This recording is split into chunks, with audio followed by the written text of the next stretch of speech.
Trump ইরানে হামলা স্থগিত করলেন, বললেন শান্তি চুক্তির সম্ভাবনা উজ্জ্বল। আসসালামু আলাইকুম ওয়া রাহমাতুল্লাহ। বিশ্বসক চ্যানেলে সবাইকে স্বাগতম। যুক্তরাষ্ট্রের প্রেসিডেন্ট ডোনাল্ড ট্রাম্প বলেছেন তিনি ইরানের সামরিক হামলার পরিকল্পনা স্থগিত করেছেন, যা মঙ্গলবার চালানোর কথা ছিল। উপসাগরীয় দেশগুলোর অনুরোধে তিনি এই সিদ্ধান্ত নিয়েছেন বলে জানিয়েছেন মার্কিন প্রেসিডেন্ট ডোনাল্ড ট্রাম্প। সামাজিক মাধ্যমে তিনি লিখেছেন, আমরা বড় আকারের হামলার প্রস্তুতি নিয়েছিলাম, কিন্তু সৌদি আরব, কাতার, সংযুক্ত আরব আমিরাত বলেছে তারা চুক্তির খুব কাছাকাছি। আমি হামলা পিছিয়ে দিয়েছি। কে বলেছেন? যুক্তরাষ্ট্রের president Donald Trump. Donald Trump এক সোশ্যাল মিডিয়ায় লিখেছেন যে আমাদের হামলার পরিকল্পনা ছিল, মঙ্গলবারে আমরা হামলা চালানোর কথা ভাবছিলাম এবং বড় আকারে হামলার প্রস্তুতি নিয়েছিলাম, কিন্তু আমিরাত, সংযুক্ত আরব আমিরাত, কাতার এবং সৌদি আরবের অনুরোধে আমরা হামলা থামিয়ে দিয়েছি। প্রিয় দর্শক, কে বলছেন? Donald Trump.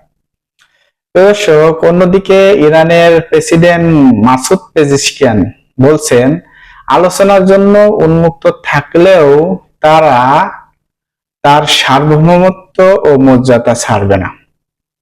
ইরানের প্রেসিডেন্ট মাসুদ পেজিশকিয়ান বলছে তাদের যে চাওয়া পাওয়া, মর্যাদা, সম্মান, সার্বভৌমত্ব, পরমাণু, তারা ওই অনুযায়ী চলবে, কেউ তাদের বাধা দিতে পারবে না। এই কথাটা বলছে কে? ইরানের প্রেসিডেন্ট মাসুদ পেজিশকিয়ান। দর্শক, এখন অর্থনৈতিক চিত্র আরো ভয়াবহ।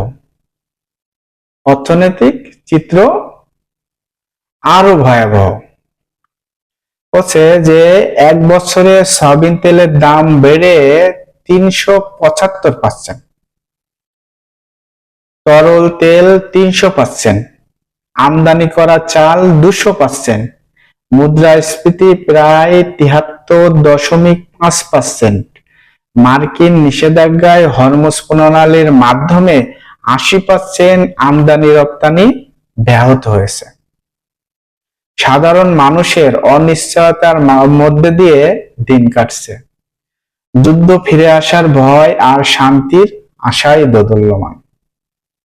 দর্শক, এই হরমুজ প্রণালী এবং এই যুক্তরাষ্ট্র ইরানের মাধ্যমে যুদ্ধের মাধ্যমে আপনার ভয়াবহ একটা চিত্র দেখা গেছে, যেখানে সয়াবিন তেলের আপনার দাম বাড়ছে আপনার 375% পর্যন্ত দাম বাড়ছে এবং তরল তেলের দাম 300% বেড়ে গেছে।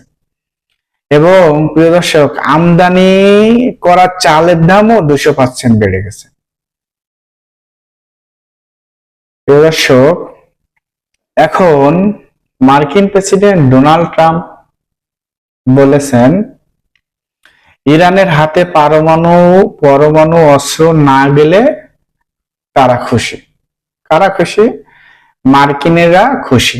বলছে আমেরিকার প্রেসিডেন্ট ডোনাল্ড ট্রাম্প বলেছেন ইরানের হাতে পরমাণু অস্ত্র না গেলে আমরা খুশি, কিন্তু তেহরান বলেছে আমরা দৃঢ় সংকল্পের সাথে আমাদের স্বার্থ ও মর্যাদা অনুসরণ করব।